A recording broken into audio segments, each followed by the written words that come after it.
ہمارے آبائی علاقے میں ہماری خاندانی مخالفت تھی۔ ہمارا مخالف خاندان دہائیوں سے ہمارے خلاف لڑ رہا تھا۔ یہ تگڑے ذمہ دار تھے، بیوروکریسی میں بھی ان کی رشتہ داریاں تھیں اور یہ افرادی قوت کے لحاظ سے بھی ہم سے مضبوط تھے۔ مخالف خاندان کا ایک جوان اٹھا اور بڑی تیزی سے ہمیں نقصان پہنچانے لگا۔ میں پریشان ہو گیا۔ میں نے ایک دن اپنے ایک بزرگ دوست سے مشورہ کیا۔ میں نے ان سے کہا کہ ہم نے اگر اس کو نہ روکا تو یہ ہمیں لے کر بیٹھ جائے گا۔ میرے بزرگ دوست ہنسے اور انہوں نے کہا کہ صدیق، تمہیں پریشان ہونے کی ضرورت نہیں، یہ زیادہ دنوں تک نہیں بچ سکے گا۔ میں نے وجہ پوچھی تو بزرگ ہنس کر بولے، یہ نوجوان طاقتور بھی ہے، دولت مند بھی اور وسیلہ بھی۔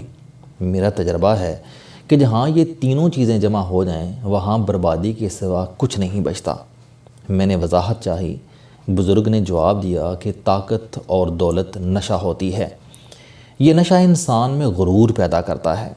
آپ کی شخصیت میں اگر پہلے سے غصہ موجود ہو تو یہ غصہ غرور کو 10 گنا بڑھا دیتا ہے۔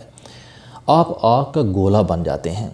میں نے زندگی میں ہمیشہ مغرور، غصیلے لوگوں کو غیر طبعی موت مرتے دیکھا۔ یہ نوجوان بھی مغرور اور غصیلہ ہے، یہ بہت جلد مارا جائے گا۔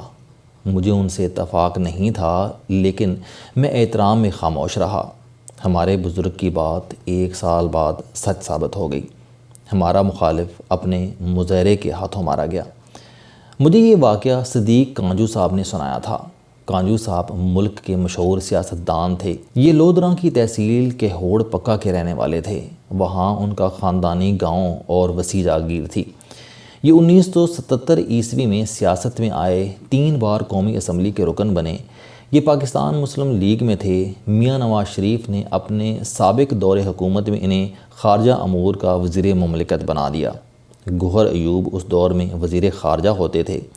صدیق کانجو کی وجہ سے گوہر ایوب اور میاں نواز شریف کے درمیان غلط فہمیاں پیدا ہو گئیں اور ان غلط فہمیوں کے نتیجے میں گوہر ایوب نے اگست 1998 عیسوی میں وزارت خارجہ کا قلمدان چھوڑ دیا اور یہ پانی و بجلی کے وزیر بن گئے۔ کانجو صاحب انگلش لٹریچر میں خصوصی دلچسپی رکھتے تھے۔ وہ دیر تک انگلش ڈرامہ نویسوں، ناول نگاروں اور شاعروں کے حوالے دیتے رہتے تھے۔ میاں نواز شریف 1997 سے 99 میں جلد غصے میں آ جاتے تھے۔ آپ اگر نواز شریف کی پچھلی حکومت کا تجزیہ کریں تو آپ کو محسوس ہوگا کہ میاں صاحب کے اس دور کے زیادہ تر فیصلوں کی بنیاد غصہ پر تھی۔ یہ غصہ بالآخر میاں صاحب کی حکومت نگل گیا۔ صدیق کانجو نے بعد ازاں پاکستان مسلم لیگ کاف جوائن کر لی۔ یہ 2001 کی بات ہے۔ میں نے ان سے میاں صاحب کی حکومت کے خاتمے کی وجہ پوچھی تو کانجو صاحب نے یہ واقعہ سنایا اور جواب دیا کہ میاں صاحب میں تکبر کے ساتھ ساتھ غصہ پیدا ہو گیا تھا، چنانچہ ان کا غصہ اور تکبر پوری حکومت کو لے کر بیٹھ گیا اور ہم بھی میاں نواز شریف کے ساتھ فارغ ہو گئے۔ صدیق کانجو یہ واقعہ سنانے کے چند دن بعد قتل ہو گئے۔ یہ 2001 کے بلدیاتی الیکشن کی مہم پر تھے۔ مہم کے دوران حملہ ہوا، کانجو صاحب کو گولی لگی اور وہ دنیا سے رخصت ہو گئے۔ آپ ستم ظریفی ملاحظہ کیجئے کہ صدیق کانجو کا انتقال ٹھیک اس جگہ ہوا جہاں سے انہوں نے 1977 میں سیاست شروع کی۔ مجھے آج بھی ان کا افسوس ہے۔ وہ اچھے، سمجھدار اور ریفائن سیاستدان تھے۔ وہ اگر ہمارے سیاسی افق پر قائم رہتے تو ملک کو بہت فائدہ ہوتا، مگر بہرحال یہ دنیا سرائے ہے اور اس کے ہر مسافر نے بالآخر رخصت ہو جانا ہے۔ صدیق کانجو نے 1 سے زائد شادیاں کر رکھی تھیں۔ ان کے خاندانی بیگم گاؤں میں رہتی تھیں جبکہ دوسری بیگم کا تعلق لاہور سے تھا۔ یہ آج بھی کیلری گراؤنڈ میں رہتی ہیں۔ لاہور والی بیگم صاحبہ کے 3 بچے ہیں، 2 بیٹے اور 1 بیٹی۔ بیٹوں میں ایک کا نام مصطفیٰ کانجو ہے، یہ چیکو کے نام سے مشہور ہے۔ چیکو نے ایجیسن کالج سے تعلیم حاصل کی۔ یہ اس وقت 34 برس کا جوان ہے۔ صدیق کانجو کے بعد جائیداد تقسیم ہوئی تو کیلری گراؤنڈ کا گھر چیکو کی والدہ کے حصے میں آ گیا۔ یہ اس وقت لاہور کی مشہور سوشل خاتون ہیں۔ چیکو بڑے باپ کا بیٹا تھا۔ اس نے زندگی میں طاقت بھی دیکھی اور دولت بھی۔ مزاج بھی غصیلا تھا۔ یہ آدھی زندگی گزار چکا ہے لیکن یہ ابھی تک سیٹل نہیں ہوا۔ یہ نشے کا عادی بھی ہے، بدتمیز بھی ہے اور بد کلام بھی۔ 1 اپریل بدھ کی شب چیکو نے وہ کام کیا جس کا حوالہ صدیق کانجو صاحب نے 15 سال قبل دیا تھا۔ چیکو اپنی گرل فرینڈ کے ساتھ گھر واپس آ رہا تھا۔ یہ نشے میں دھت تھا۔ گاڑی گلی میں مڑنے لگی تو دوسری طرف سے ایک چھوٹی گاڑی آ رہی تھی۔ اس گاڑی میں 2 خواتین سوار تھیں۔ جگہ تنگ تھی۔ گاڑیاں گزرنے کی کوشش میں دونوں گاڑیوں کے سائیڈ شیشے ٹکرا گئے۔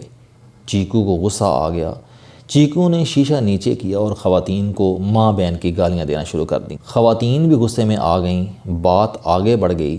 چیکو گاڑی سے اترا، گلی میں کھڑا ہوا اور چیخنا شروع کر دیا۔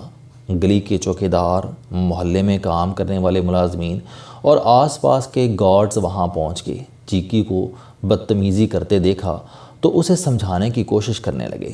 چیکو مزید بگڑ گیا اور اس نے انہیں بھی گالیاں دینا شروع کر دیں۔ وہ چیکو کو سمجھا رہے تھے لیکن طاقت، دولت، غرور اور غصہ چاروں ایک جگہ جمع ہو چکے تھے۔ چیکو کا غصہ آسمان کو چھونے لگا۔ وہ سیدھا گھر گیا، گرل فرینڈ کو اتارا، بیڈ روم سے کلاشنکوف اٹھائی، ملازموں اور گارڈز کو ساتھ لیا، جھگڑے کی جگہ پہنچ گیا۔ وہ خواتین جن سے چیکو کا جھگڑا ہوا تھا وہ جا چکی تھیں، لیکن محلے کے ملازمین اور چوکیدار وہیں موجود تھے۔ چیکو نے ملازمین کو گالیاں دیں اور اندھا دھند فائرنگ شروع کر دی۔ ایک 13 سال کا بچہ زین موٹر سائیکل پر وہاں سے گزر رہا تھا۔ وہ بچہ یتیم تھا اور 2 بہنوں اور ماں کا اکیلا سہارا تھا۔ چیکو کی گولی زین کی گردن پر لگ گئی۔ زین نیچے گرا اور تڑپنے لگا۔ وہاں سے حسنین بھی گزر رہا تھا۔ یہ محلے میں گھریلو ملازم تھا۔ ایک گولی حسنین کے پیٹ میں بھی لگ گئی۔ وہ بھی گر کر تڑپنے لگا۔ چیکو نے 2 لوگوں کو گرتے دیکھا تو اپنے ملازمین کو وہیں چھوڑ کر بھاگ گیا۔ اس نے کلاشنکوف گھر میں پھینکی اور اپنے گاؤں کی ہوڑ پکا چلا گیا۔ پولیس ایکٹیو ہوئی۔ مصطفیٰ کانجو عرف چیکو گاؤں سے گرفتار ہوا، لاہور لایا گیا، حوالات میں بند کیا گیا اور میڈیا کو اس کی شکل دکھائی گئی۔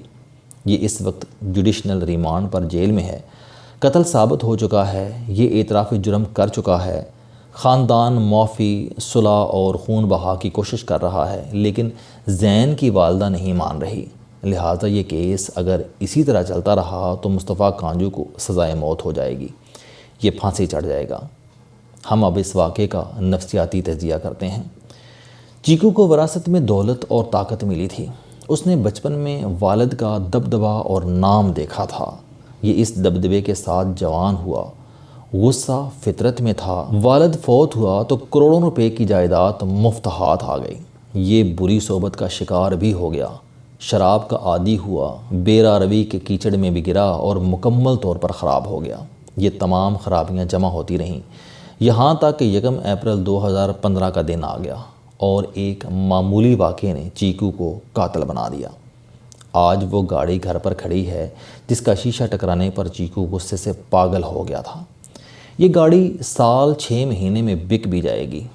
وہ دونوں خواتین اپنے گھر میں بیٹھی ہیں جن کی چیکو سے تکرار ہوئی تھی۔ یہ خواتین بھی بہت جلد یہ واقعہ بھول جائیں گی۔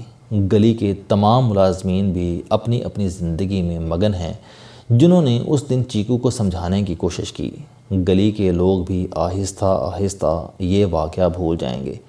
بس پیچھے رہ جائے گا تو وہ چیکو ہوگا اور کال کوٹھڑی ہوگی۔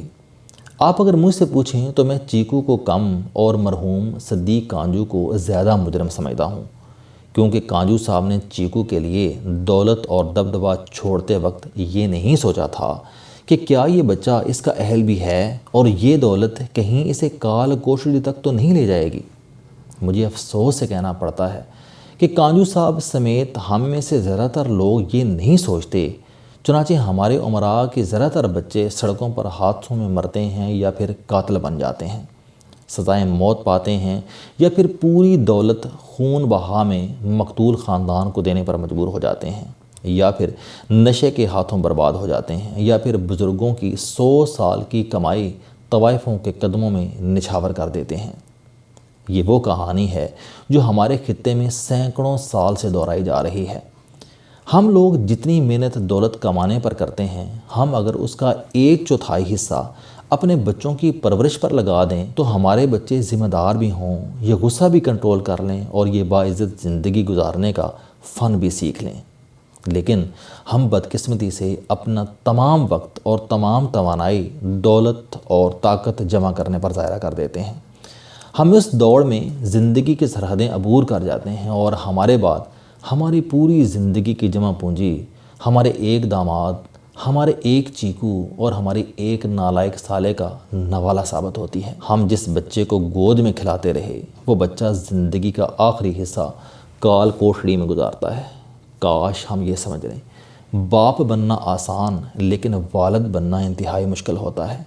کاش ہم بچے پیدا نہ کریں، ہم انسان پیدا کریں، لیکن یہ کام بہت مشکل ہے کیونکہ انسان پیدا کرنے کے لیے آپ کا انسان ہونا ضروری ہے، اور ہم پوری دنیا کو انسان دیکھنا چاہتے ہیں لیکن خود انسان بننے کے لیے تیار نہیں ہیں، چنانچہ پھر ہمارے لخت جگر چیکو بن جاتے ہیں۔ السلام علیکم، آپ اسٹوڈنٹ ہیں، کوئی جاب کرتے ہیں، کاروبار کرتے ہیں، یا پھر آپ گھریلو زندگی گزار رہے ہیں۔ اگر آپ اپنی زندگی کو بدلنا چاہتے ہیں تو اس چینل علم دوستی پر آپ زندگی میں کامیابی کے لیے جاوید چوہری صاحب کے موٹیویشنل، سوشل، سیلف ڈسکوری سے ریلیٹڈ اور صحت سے متعلق بے شمار کالم سن سکتے ہیں۔ میرا دعویٰ ہے کہ یہ چینل آپ کی زندگی بدل دے گا۔ اس چینل کا مقصد اچھی باتیں معاشرے میں پھیلانا ہے اور اچھی بات کو دوسروں تک پہنچانا صدقہ جاریہ ہے۔